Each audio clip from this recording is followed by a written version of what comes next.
Bueno, antes de comenzar, además de saludar a quienes están viendo este programa y darles por ello las gracias, quiero también agradecer a los doctores Alfredo Ávila y Ana Carolina Ibarra del Instituto de Investigaciones Históricas de la UNAM, y así como a la doctora Marta Terán de la Dirección de Estudios Históricos del INAH, del Instituto Nacional de Antropología e Historia, el que hayan aceptado estar hoy aquí para hablar sobre el proceso de independencia, ahora que estamos conmemorando en este año de 2010 los inicios del movimiento insurgente.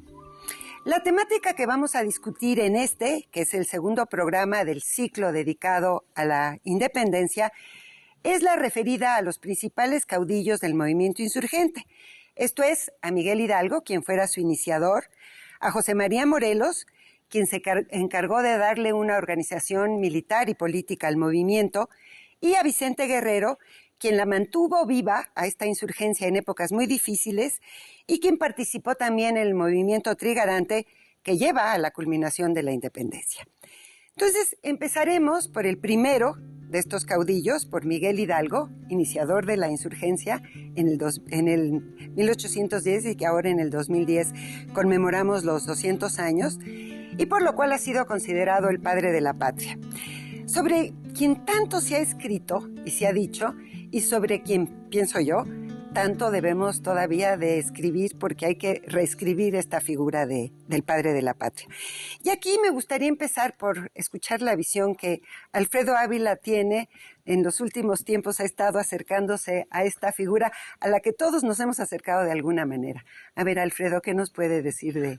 Pues Miguel Hidalgo es un caso extraordinario, porque Carlos Cerrejón decía en alguna ocasión que tenemos muchos más documentos de Miguel Hidalgo entre septiembre de 1810 y junio de 1811 que todos los documentos que hay sobre Miguel Hidalgo en el resto de su vida. Es decir, el hombre tenía 57 años al momento de la insurrección, y esos 57 años casi no tenemos documentos. Tenemos muchos más de este breve periodo en el que dirigió la insurgencia. Es un momento muy corto, es un momento de unos cuantos meses, además con mando efectivo. Con mando efectivo es en realidad entre septiembre del 10 y enero del 11, porque Ignacio Allende terminará destituyéndolo del mando tras la derrota a las afueras de Guadalajara en Puente de Calderón. Ahora, Miguel Hidalgo es un personaje que ha suscitado interpretaciones de todo tipo. Desde cierta historiografía, tal vez la más conocida, la historiografía de corte liberal nacional, que ha visto en Miguel Hidalgo a todo un ilustrado, a un liberal incluso, no solo ilustrado, sino ya liberal y revolucionario desde chiquito, ya casi nació republicano, nació federalista. Y otra historiografía que por el contrario ve a un Miguel Hidalgo muy conservador, sumamente reaccionario, incluso una historiadora lo calificó de un fanático fundamentalista. Y también hay algo de cierto en eso. Vamos, que tampoco es que sea un calificativo desmesurado, también tenía algo de eso. La verdad es que Miguel Hidalgo es un individuo que antes de la insurrección representa un caso muy interesante de estudio. Es un burgués. Es un hombre que es un empresario en muchos sentidos, es un teólogo, y creo que es lo que más he estudiado, su papel como eclesiástico, rector del colegio de San Nicolás en Michoacán, su papel como cura párroco, pero también es propietario de ranchos. También es un hombre de ranchos, y todas estas innovaciones que de pronto vemos como antecedente de la independencia, la morera, el cultivo de vides y de ciertos productos, a mí me hablan también de un empresario, es decir, de un hombre que está muy interesado en el desarrollo económico propio y de la región en la que habita. Bueno, Miguel Hidalgo, ese es el que se lanza a la insurrección. Y allí hay que empezar a preguntarse por qué. ¿Por qué un individuo se lanza a la insurrección? Yo creo que va a ser una pregunta que va a estar aquí presente. ¿Cómo se hacen los caudillos? Es decir, cómo José María Morelos, este cura del sur, o cómo Vicente Guerrero se convierten en caudillos, pero creo que esos casos pueden ser más fácilmente explicables que el de Miguel Hidalgo.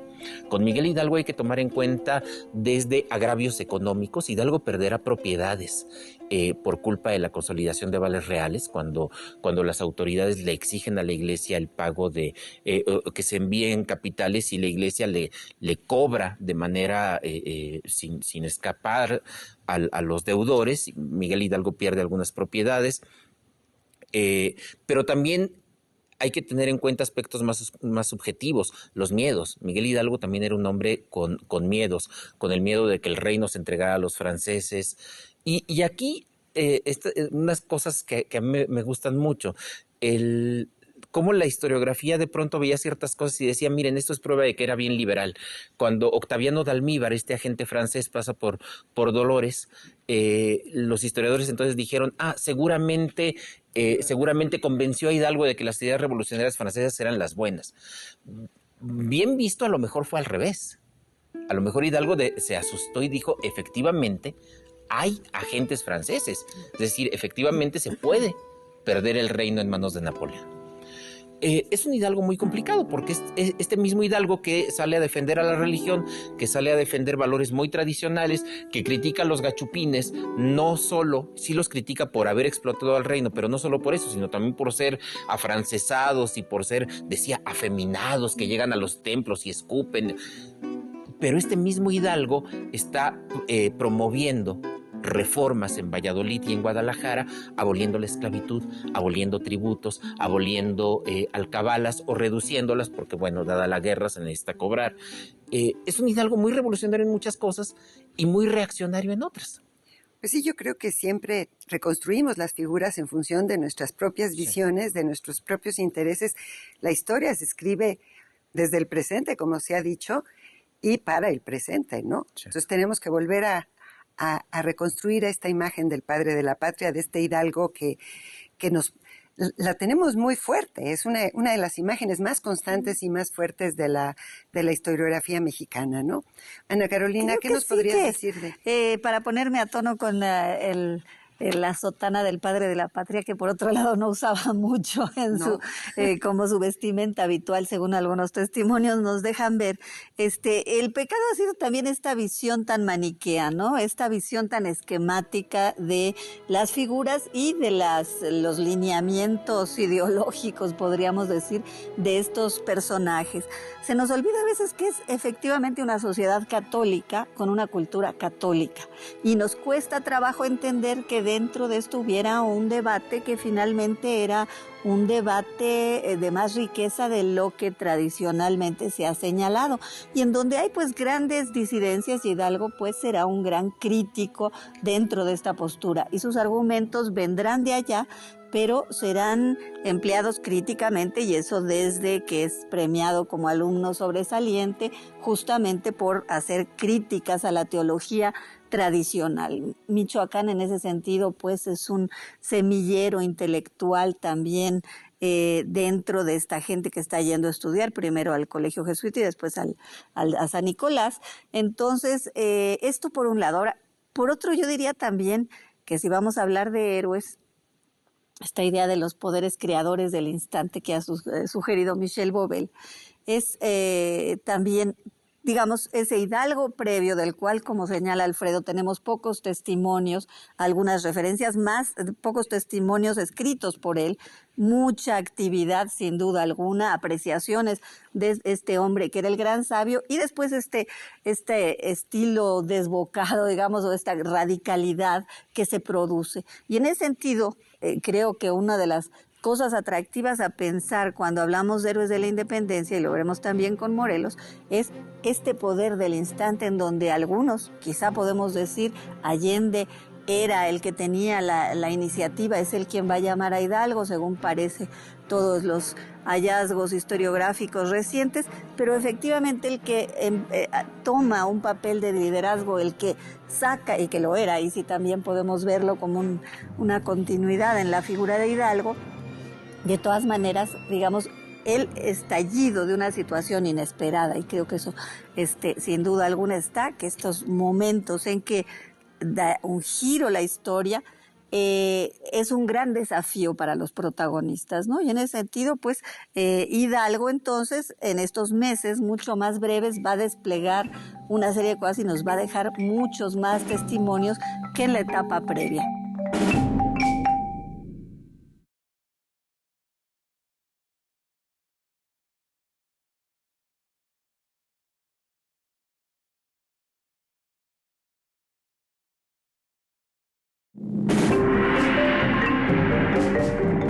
El estallido de una situación inesperada, y creo que eso sin duda alguna está, que estos momentos en que da un giro la historia, es un gran desafío para los protagonistas, ¿no? Y en ese sentido, pues, Hidalgo entonces, en estos meses mucho más breves, va a desplegar una serie de cosas y nos va a dejar muchos más testimonios que en la etapa previa. Ahora, otra cuestión que también cabe dejar ahí señalada es qué testimonios tenemos los historiadores para poder hablar de cosas sutiles como los miedos, como las lecturas, y entonces hasta dónde podemos dar rienda suelta o no a nuestra imaginación o apegarnos, por ejemplo, en las lecturas de Hidalgo, que según el testimonio mismo en su propia causa, pues se asienta que son unas lecturas muy ricas, muy variadas, desde luego muchas teológicas, desde luego gente como Feijó, desde luego lo que se leía en ese momento, sin duda Clavijero también. Entonces esto es lo que tenemos como para saber qué leía Hidalgo, qué pensaba Hidalgo, en donde yo encuentro además que es, efectivamente, no es el liberal ilustrado que pensamos, pero es el hombre crítico, yo eso sí lo dejaría claro, ¿no? Es un hombre crítico, es un hombre cuya conducta no es la más tradicional, digamos, que podríamos esperar también desde una mirada muy reciente de algunas cosas, ¿no? Y eso queda ahí, no obstante la ausencia de testimonios. Yo efectivamente sí es un empresario y sí es con deudas y es un ser humano también. Viene también a cuento con el asunto de los héroes, ¿no? Estos héroes ya más de carne y hueso que nos están obligando las circunstancias a mostrar más que los antiguos impolutos. Creo que es muy importante reconocer la figura de un caudillo como lo fueron estos tres, pero bueno, también reconocer que son caudillos porque hay un movimiento atrás que los sustenta. ¿Cuál es la insurgencia qué nos puedes decir, Marta, tú que has trabajado sobre la insurgencia de Hidalgo? Para responder eso siempre lo encuentro más en su figura de párroco y párroco con su feligresía. Realmente en San Miguel hay memoriales de agravios a los trabajadores en Atotonilco y en Dolores, que es una población muy trabajadora, y yo siento que con este carácter empresarial Hidalgo puso la industria de la seda, ya no se podía entrar a su parroquia porque era carpintería, etcétera, etcétera. Pero lo cierto es que tuvo una vinculación muy fuerte con Dolores, con su población trabajadora. Antes del 16 de septiembre, él ya tenía preparados a sus artesanos. Ahí están los documentos de las memorias de Pedro Sotelo, ¿no? Entonces, todos sus artesanos cereros, todos los de las tenerías, estaban esperando ya un movimiento. La cuestión es que a él le duele muchísimo toda la situación económica.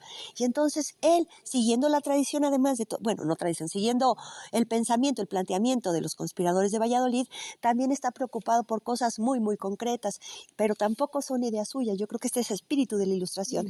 Está el obispo Antonio de San Miguel, está Abad y Queipo, en 1799, hablando de 6 leyes liberales y benéficas para la felicidad del reino, donde ya no debe haber una estructura estamental de la sociedad, donde los mulatos que ya son empresarios les va mejor en las ciudades, tienen que estar liberados de esa infamante tacha, ¿no? Donde ven que la política corporativa y la propia vida de las comunidades que los encerraba ya no era tan progresivo, tan propositivo, y que había que acabar con los tributos, pero también con las cajas de comunidad y con toda la organización, digamos, de las repúblicas. Yo siento que él estaba muy cerca de su feligresía y él tenía un punto de vista muy crítico sobre su feligresía. Pero aquí estamos entre dos aguas. Una que es cómo se hacen los caudillos en un movimiento y cómo se construyen los héroes por el otro, ¿no? Donde se les está explicando y tratando de ver sus atributos, como si fueran santos laicos, ¿no? Y cada santo lleva sus atributos. Entonces están sus medidas populares, sus decretos, por un lado. Pero yo pienso que según sus divisas los conoceré. Y realmente lo que hace Miguel Hidalgo es llamar a Pedro Sotelo y enseñarles un paño de seda blanco y una estampa de la Virgen de Guadalupe. El primer día cuando les dice, los vamos a llamar, porque está él mismo siendo llamado por los de San Miguel que se enteran y los de Querétaro que hay la conspiración. Pero no podemos distinguir ni separar a Hidalgo de Allende en este primer movimiento. Fue fundamental también Ignacio Allende y hay un acuerdo muy grande. Tanto así que están en Madrid, teníamos perdidas las primeras banderas de la independencia mexicana. En el anverso portan a la Virgen de Guadalupe. El guadalupanismo era muy fuerte de Miguel Hidalgo, un catolicismo popular fuerte que tenía Miguel Hidalgo. Tienen también al águila mexicana, ¿no? Están tomando la tradición del patriotismo criollo y tienen a San Miguel, primer general de la lucha contra Satanás, y esas banderas se hicieron antes. Entonces, todos los conspiradores estaban de acuerdo en qué sentido y contenido tenían que dar a esta lucha. Yo lo que creo también es que los caudillos se construyen porque las situaciones históricas los rebasan, ¿no? Ahora, ¿cómo podemos leer a Hidalgo a partir de ahora? Yo creo que volviendo otra vez a descubrir esos orígenes y releyéndolos en términos de lo que los problemas recientes han podido tocar y abordar, cómo estaba la situación de la esclavitud, cómo estaba la situación del trabajo, cómo las artesanías y cuál era la crisis agrícola que estaban enfrentando incluso en ese momento, para poder distinguir entre una visión de los historiadores, ¿no?, donde se puede entender que haya depósitos muy fuertes de intenciones en Hidalgo y que haya un polhidalgo, muchos hidalgos, según el que necesites, ¿no?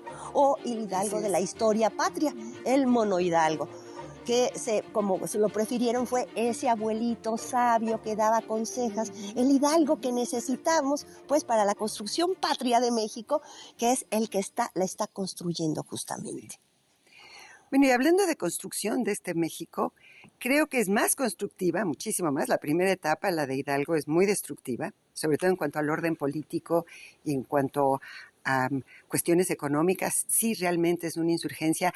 No afecta a todo el territorio, pero sí afecta duramente a las zonas donde se da, ¿no?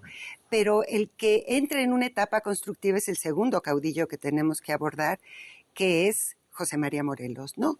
Él reorganiza, o organiza más bien, porque tú tocaste un punto interesante que es Allende con sus esfuerzos de organizar este movimiento insurgente, pero Morelos sí ya hace un esfuerzo muy sistematizado desde Rayón. Estos personajes, no de primerísima fila, pero que también son muy importantes. Bueno, este esfuerzo que hace Morelos por organizar militar y políticamente, se nota mi parcialidad hacia el personaje, ¿verdad? Por organizar militar y políticamente a la insurgencia. También es muy interesante ver toda la problemática que le plantea el propio Morelos al régimen colonial. Hidalgo lo sorprende, pero el que les da quizá más terror es el propio Morelos por lo que logra hacer. No solo es insurgente, sino que está tratando de conseguirse los apoyos de los desafectos al régimen que no están de acuerdo con la insurgencia. Y maneja una serie de símbolos que tú has trabajado que logra articular estos esfuerzos, ¿no? Este marianismo del que tú hablas, este culto mariano, creo que es algo que se da en todo el territorio novohispano, estas banderas que él saca, que él tiene. Bueno, si no son marianos los guadalupes, no sé qué puedan ser, por ejemplo, y son alguien que lucha dentro del sistema. ¿Qué nos podrías decir? Bueno, Morelos hace, en relación con Hidalgo y viéndolo como un hilo de continuidad, recoge las reivindicaciones populares más sentidas de Hidalgo. También habla mucho de acabar con el arrendamiento de tierras de los indios. Por supuesto, todos se llamarán americanos, ya no habrá castas, ¿no? Y a diferencia de Hidalgo, porque Hidalgo en 4 meses, ¿qué se puede plantear, no? Le preocupa dar una forma de gobierno, ¿no?, a la insurgencia. por un lado. Por otro lado, si lo vemos en términos de banderas y de símbolos, las banderas más estamos por conocerlas apenas empiezan a surgir en acuarelas y en cuadros, ¿no? Pero tú has estado encontrando muchísimo sobre Sí, eso. sí, sí. Bueno, son sorprendentes porque Morelos lo que hace es una guerra santa. Así es. Todos sus batallones tienen nombre de santos, ¿no? El de Guadalupe es el de Meregino Galdeana, que tomó Acapulco. Su bandera es blanca y celeste en franjas horizontales con la Virgen de Guadalupe, ¿no? Entonces, lo que hace es dar continuidad al movimiento de Hidalgo Morelos, pero con una diferencia muy notable. Si todavía hasta la Junta de Zitácuaro, o sea, Hidalgo, Allende, Rayón, hasta allí, todavía había el planteamiento de separar la Nueva España por la amenaza de los franceses, ¿no? Y luchar por el rey Fernando. Poco a poco toda esta afición por el rey Fernando se le fue yendo a Morelos, ¿no? Y las banderas de Morelos con su águila mexicana tienen lemas con los ojos y con las uñas igualmente victoriosos. Entonces, a diferencia del emblema del águila como es usado por Hidalgo y por Allende, que es para significar una patria bendecida, como la profecía pues guadalupana del siglo XVII de Miguel Sánchez, esa patria simplemente por estar bendecida por la aparición guadalupana tenía que ser nación soberana. En el caso de Morelos ya no. El águila mexicana es el pueblo mexicano que lucha por emanciparse del pueblo español, ¿no? De león heráldico español incluso. Entonces, lleva en continuidad todos los planteamientos sociales, ¿no? E incluso emblemáticos de Hidalgo, pero lo supera y le da otro carácter a la lucha muchísimo más definitivo. Y es gran estratega. El hombre de sotanas militar verdadero es Morelos, ¿no? Tanto así que Calleja no le interesan las prendas de Hidalgo. A España ninguna prenda de Hidalgo fue. Las de Morelos sí, hasta su retrato.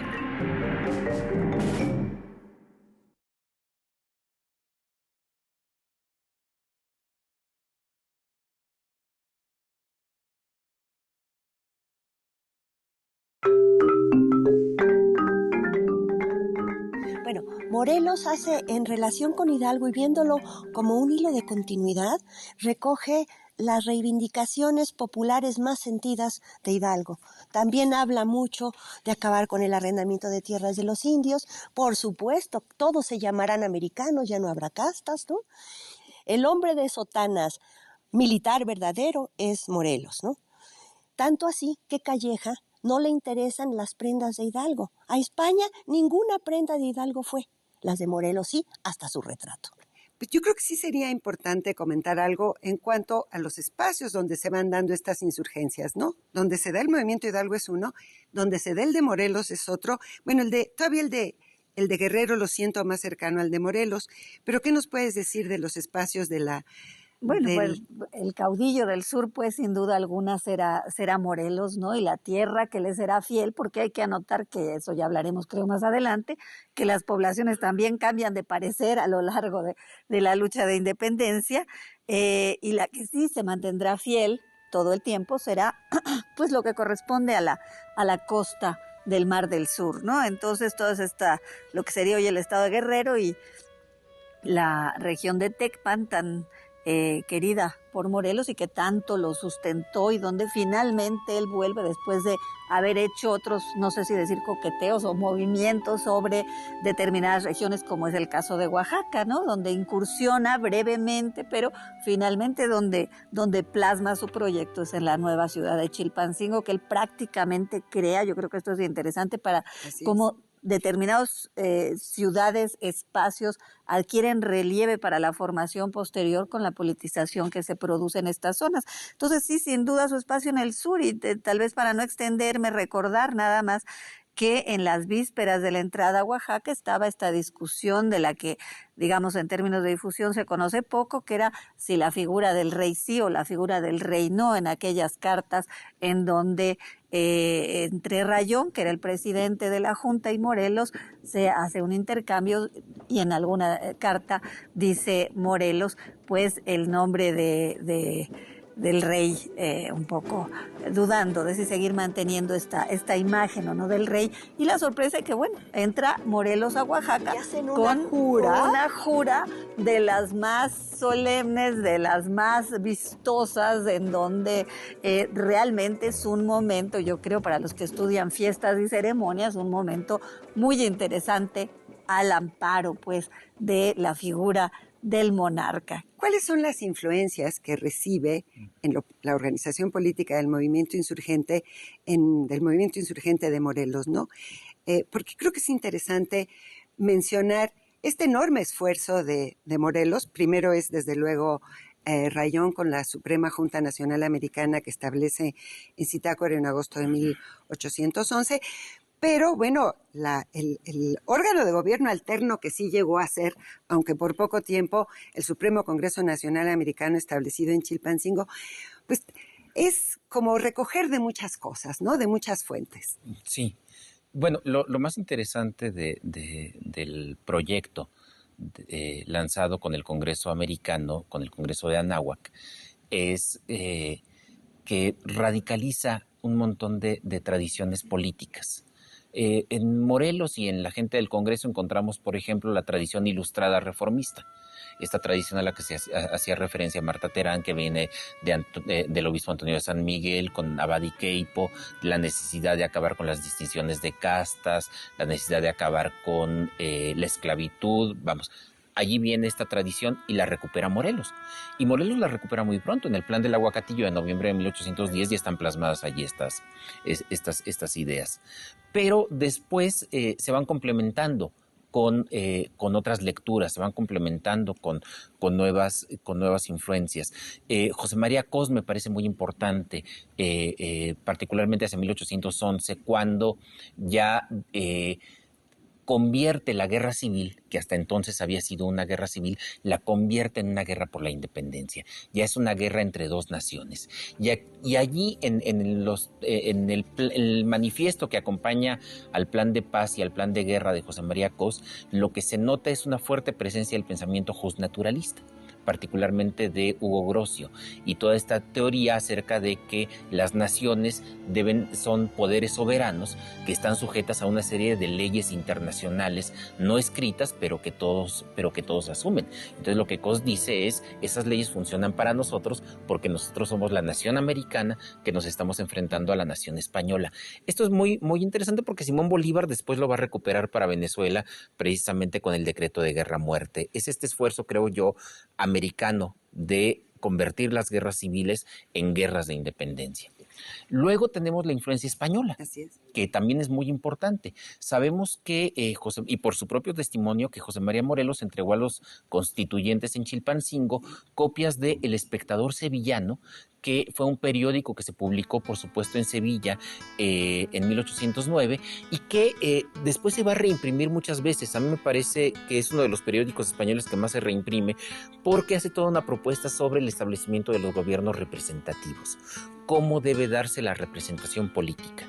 Y lo que decía Alberto Lista, el autor de este periódico, es que eran los individuos los que debían en título individual elegir a sus representantes y no a título corporativo, que es como algunos pensadores todavía querían reunir cortes. Aquí lo interesante es que Morelos no siguió mucho este modelo, porque al final hizo una especie de compuesto en el que los representantes eran más bien por provincia y no por la ciudadanía.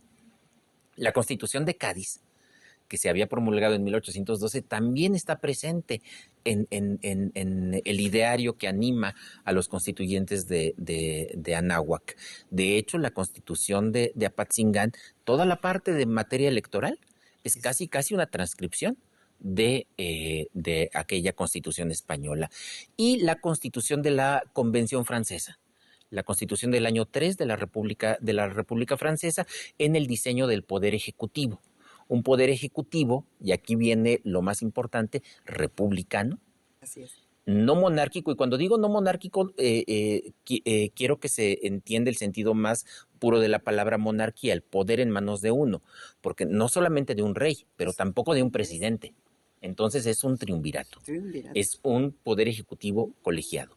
Y esto le da la característica más peculiar al proyecto de Morelos, que no solo ya se aleja de Fernando VII, lo usa por supuesto cuando es necesario. En Oaxaca había un montón de gente favorable a Fernando VII y entonces según creo yo, tiene que hacer esa concesión, pero es un proyecto republicano con todas estas influencias y además con la conciencia de que la nación no puede ser patrimonio de ninguna familia o persona. Y esto lo recupera de Cádiz y lo recupera de las constituciones sudamericanas también de la época. La nación no puede ser patrimonio de ninguna familia o persona. Esto es lo que conduce también al republicanismo de Morelos. Y un último detalle respecto a la relación entre Morelos y Fernando VII. Cuando tú lo trabajaste en alguna ocasión. Cuando Fernando VII regresa al trono, Morelos continúa la lucha. Y cuando Morelos es apresado, le preguntan, señor, si usted se levantó, si los insurgentes se levantaron a favor de Fernando, pues porque cuando él regresó no se aplacaron. Y Morelos contesta, regresó afrancesado. Y hay algo de cierto en esto, porque hay que recordar que Fernando firmó un tratado con Napoleón, el Tratado de Valencé, mediante el cual regresaba como su aliado y amigo. Entonces los insurgentes no estaban tan desencaminados cuando acusaron a Fernando de afrancesado.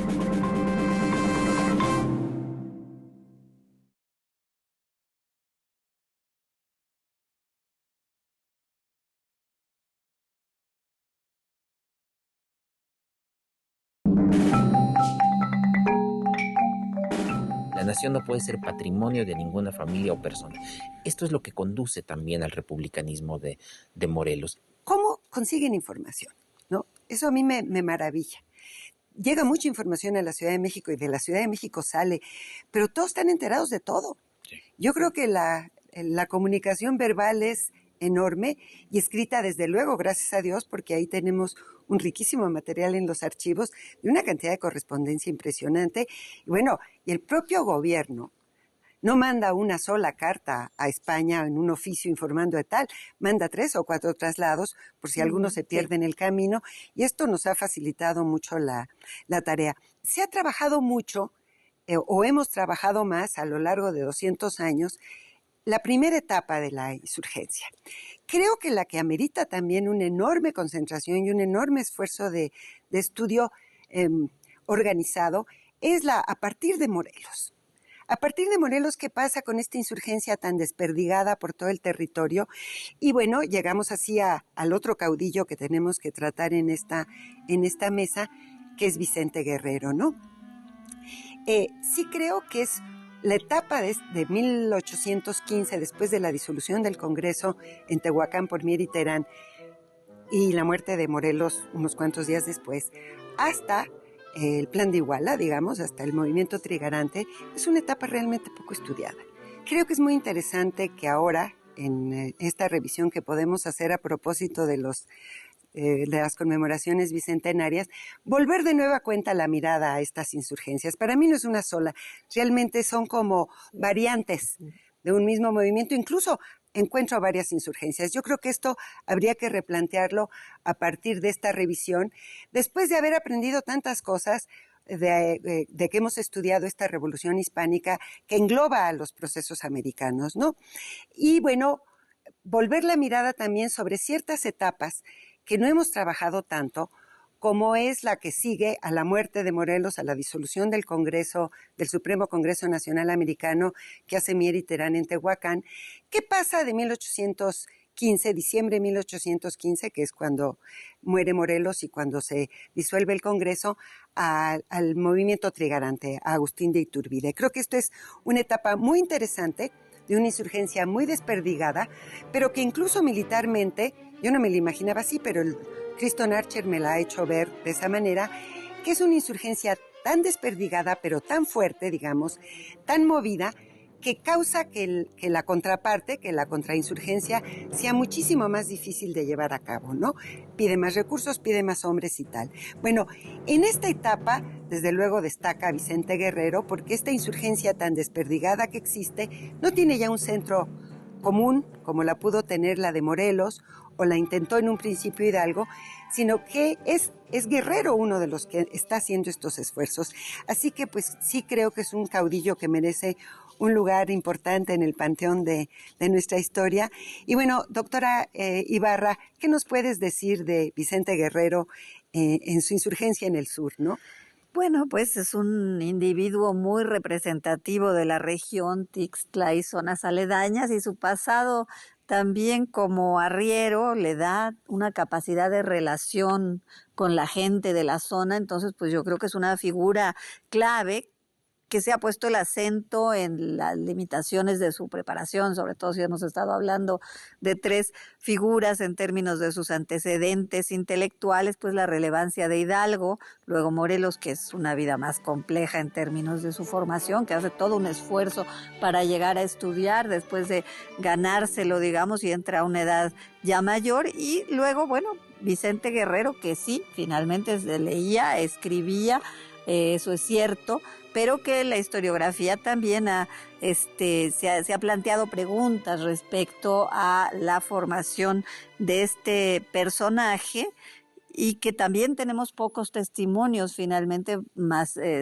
la que es importante es la carta con Iturbide en las vísperas de la Trigarancia, de la cual se pueden hacer una serie de consideraciones de cuáles eran aquellas cosas en las que el caudillo no iba a ceder y en cuáles otras sí estaba planteando negociar. Entonces, sin duda, yo creo que es un momento interesante y una figura clave de un hombre muy tenaz en algunas de sus luchas, como pudo ser la independencia o todo el tema de la participación de las castas, él con este origen pardo quizás, y pues los resultados de las Cortes de Cádiz, que él ve con claridad también que no se había logrado la ciudadanía, y que después sí, la trigarancia la dará la ciudadanía a este tipo de poblaciones, ¿no? A mí la figura de Vicente Guerrero me parece No, de los tres extraordinaria. estábamos hablando, sí, claro. Lo que pasa con Vicente Guerrero es que sus amigos y sus enemigos se encargaron de descalificarlo. O sea, Carlos María de Bustamante, por ejemplo, lo compara con los monos. Lucas Alamán dice que era un pobre ignorante, pero incluso gente como Lorenzo de Zavala, que Zavala estuvo con él, bueno, en la presidencia y todo esto, Zavala, para decir que él fue el que llevó a Guerrero a la presidencia, dice, es que Guerrero le debe todo a la naturaleza y nada a la educación. Y eso es falso. Vicente Guerrero era un hombre muy, muy bien relacionado. La correspondencia que se ha publicado de él, tanto del periodo insurgente como del periodo nacional, después nos muestra que es un hombre que está actuando y que toma la iniciativa, que no espera que alguien más venga a decirle algo. Entonces, esto me parece importante porque es verdad, coincide con Agustín de Iturbide, un Agustín de Iturbide que también está buscando hacer una alianza con los insurgentes, pero también es verdad que Guerrero también está lanzando anzuelos para ver quién pesca. Ya los había lanzado con Armijo antes de que llegara Iturbide, y se los lanza Iturbide, y allí creo que se conjuntan los dos intereses. Y tiene razón Ana Carolina, además coinciden en muchas cosas, coinciden en que bienvenida la Constitución de Cádiz, pero hay que radicalizarla, hay que incluir, por ejemplo, a la población descendiente de africanos. Allí me parece que la proclama de Iturbide lo deja muy claro. Americanos, y me refiero no solo a los nacidos aquí, sino a los que vienen de Europa, de Asia y de África. Es un proyecto abarcador. Ahora, ¿qué pasa con Vicente Guerrero? Que Vicente Guerrero, de pronto, la alianza con Iturbide trata de ser borrada, trata de como que no fue tan importante, y creo que Vicente Guerrero también, esto habla bien de él, el pragmatismo que tuvo de aliarse con alguien como Agustín de Iturbide para conseguir el objetivo común, que era la independencia, no importa ya sea aquello es una monarquía constitucional o una república. ¿Cuándo se plantea realmente Guerrero? ¿O se la plantea desde siempre la independencia? A mí me parece que Vicente Guerrero es el que toma las venas más radicales que vienen del primer movimiento. Tan es así que el doctor Cos fundó un batallón para vengar a Miguel Hidalgo, el Batallón de la Muerte, que inmediatamente, que duró muy poco tiempo porque Calleja destruyó toda la sede de la Junta de Zitácuaro y allí tomó sus banderas y los desbandó. Después, ellos se suman al grupo de Vicente Guerrero y vuelven ellos a sus territorios, que es el sur. El planteamiento de Vicente Guerrero es independencia o muerte. Ya no hay ningún coqueteo, no hay ninguna máscara, nada remite a Fernando VII. Y por otro lado tienen también, a pesar de que tiene mucho interés en los procesos constitucionalistas gaditanos, de todas formas piensa y ya habla él de México, que México tiene que ser independizado. En términos militares, Vicente Guerrero, después de Morelos, es el que logra reunir las mejores tropas. Son 1,300 hombres entrenados, sus pintos, ¿no? Que es una fuerza, digamos, insurgente infinitamente mejor organizada, que supera, yo pienso, en muchos tramos, la de Guadalupe Victoria. Por eso es que se le considera el jefe máximo de la insurgencia y no a otros caudillos, ahora que empieza a localizarse y a desperdigarse y a crearse, pues, muchos movimientos que van al mismo fin, que es de la independencia. Yo estoy muy, muy de acuerdo con Alfredo en el carácter pragmático de Vicente Guerrero, y me parece que su acción más destacada fue, por un lado, conservar el espíritu de la insurgencia original, particularmente sus planteamientos sociales, pero sobre todo poder encontrar la forma de independizar a México, que era su objetivo, aún subordinándose a los jefes realistas, si fuera el caso, como lo fue.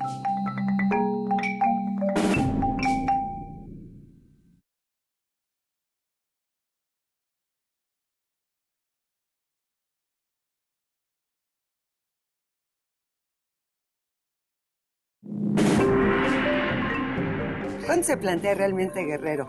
¿O se la plantea desde siempre, la independencia? A mí me parece que Vicente Guerrero es el que toma las venas más radicales que vienen del primer movimiento. El planteamiento de Vicente Guerrero es independencia o muerte. Por eso es que se le considera el jefe máximo de la insurgencia y no a otros caudillos, ahora que empieza a localizarse y a desperdigarse y a crearse, pues, muchos movimientos que van al mismo fin, que es de la independencia. Bueno, creo que para entender la insurgencia, siempre lo he pensado y lo he propuesto incluso, tenemos que entender otras cosas. ¿Quiénes son estos contracaudillos? Porque si tenemos caudillos tan importantes como tenemos a Hidalgo, a Morelos, a Guerrero, pues también tenemos unos súper contracaudillos, creo yo, en el proceso de independencia, ¿no? Un Calleja, un Cruz, en el norte, ¿cómo se llama?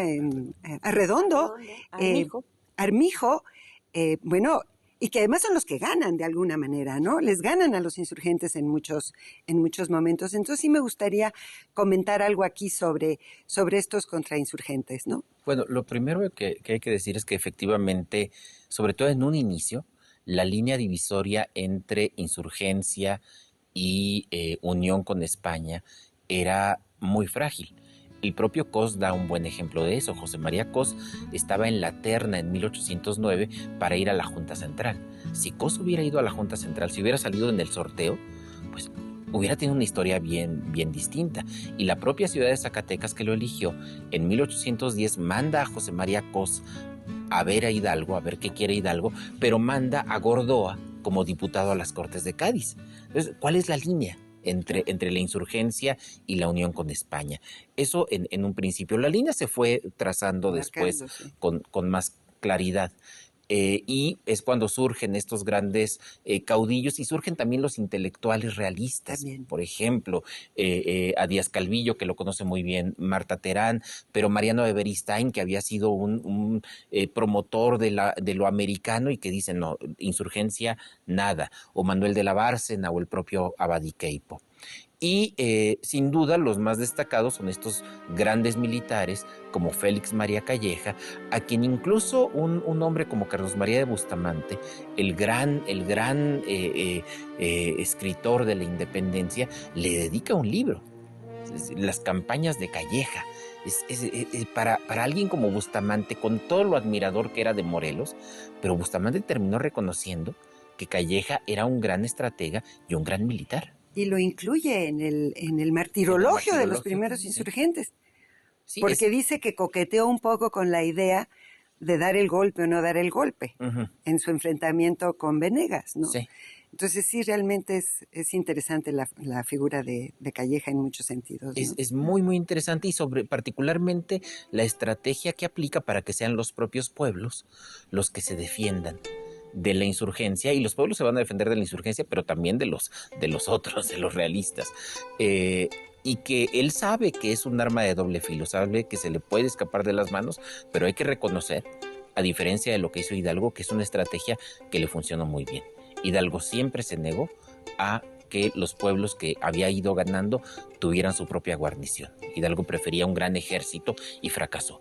Calleja no, Calleja sí está promoviendo que los pueblos tengan guarniciones y tengan batallones de autodefensa. Es una estrategia muy inteligente la de Calleja.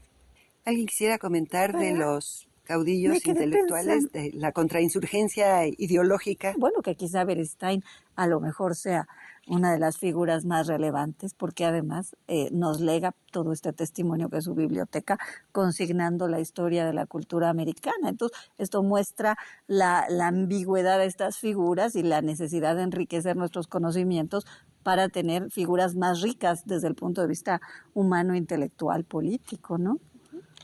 Bueno, un tema que a mí me interesaría, además de que si nos comentas, ¿tú a cuál de ellos has trabajado? A Díaz Calvillo. A Díaz Calvillo, Juan claro, Bautista Díaz con Calvillo, que sí. nos estabas contando hace un rato de tus experiencias de ubicar dónde había nacido y demás, ¿no? Antes quería tomar un punto, que es que los caudillos se hacen, los héroes se construyen. Y también podríamos pensar que fue un caudillo de la guerra en su momento, Calleja, ¿no? Entonces, hay un acaudillamiento de causas, ¿no? Donde están relevándose en el tiempo, en el momento y por el contexto las figuras de estos grandes hombres, ¿no? Pero yo quería hablar un poco también de aspectos negativos, tanto de los héroes como de la construcción de estos antihéroes que se les han depositado una cantidad de cosas que no podríamos nosotros todavía documentar, ¿no? Así es. Eso. Sale Hidalgo de Dolores, entra Calleja Dolores. Esto es muy importante de ver. Está activísimo todo el movimiento y así dura hasta 1818. En figuras importantes que no tengan que ver con las armas, definitivamente destaca Díaz Calvillo, pero Díaz Calvillo fue luego una figura preferida como para tirarle bolas al mono por parte de Fernández de Lizardi. Yo creo que en este caso, si hay una actitud ilustre, culta, ¿no? Aunque era culto Díaz Calvillo, acá lo que Díaz Calvillo está proponiendo y está promoviendo en la Ciudad de México es un espíritu supersticioso, fanático. Sí. Hay que leer las palmas en el cielo, hay que leer las nubes para saber que Calleja va a ganar, ¿no? Y el otro papel de Díaz Calvillo que es muy importante es que está consagrando, sacralizando las primeras fechas contra insurgentes. Su sermón más importante es el que hace al año de que se pierde pues la batalla de Cerro de las Cruces, ¿no? Entonces, ¿qué enseña la derrota del Cerro de las Cruces y cómo está documentando todas las grandes fechas de las victorias contra insurgentes sobre los primeros próceres? Eso es lo que él hace. Empezar a crear un calendario contrainsurgente y estar muy atento a la conmemoración de las fechas. Sugerirle, por ejemplo, a Calleja que no haga sus paseos cuando viene ganando una guerra, no lo haga siguiendo rumbos marianos, sino que tome el paseo del Corpus Christi, porque es la figura masculina, la representación masculina del dios, y él está apoyándose, Calleja, en el dios de las batallas. Entonces, hace esas funciones, ¿no?, ideológicas, por un lado, y por otro lado, como es una figura muy socorrida, pues, para la burla y la broma popular, ¿no? Bueno, y es que hay una gama, diré así muy brevemente, volviendo a retomar la idea de Alfredo. No hay una barrera entre unas figuras y otras, hay figuras complejas y además hay desde esta figura de Díaz Calvillo hasta gente como Campillo que está mirando el problema más políticamente para asesorar a Venegas, de decir usted no quede tan mal con esto, sino que una actitud más humanitaria, tal. Entonces todo eso está en lo que nosotros hemos englobado como la contrarrevolución o los realistas, y hay pues mucho más que mirarle, ¿no? Hay muchísimo más, pero ya se nos acabó prácticamente el tiempo. Sí. Entonces, ¿alguien quisiera decir una última cosa para Alfredo? Bueno, para solamente que respecto al papel de los caudillos y de los caudillos menores, algo muy importante es que los caudillos insurgentes y los caudillos contrainsurgentes, ya para 1819, 1820, ya habían prácticamente hecho la independencia, porque ya no obedecían a nadie.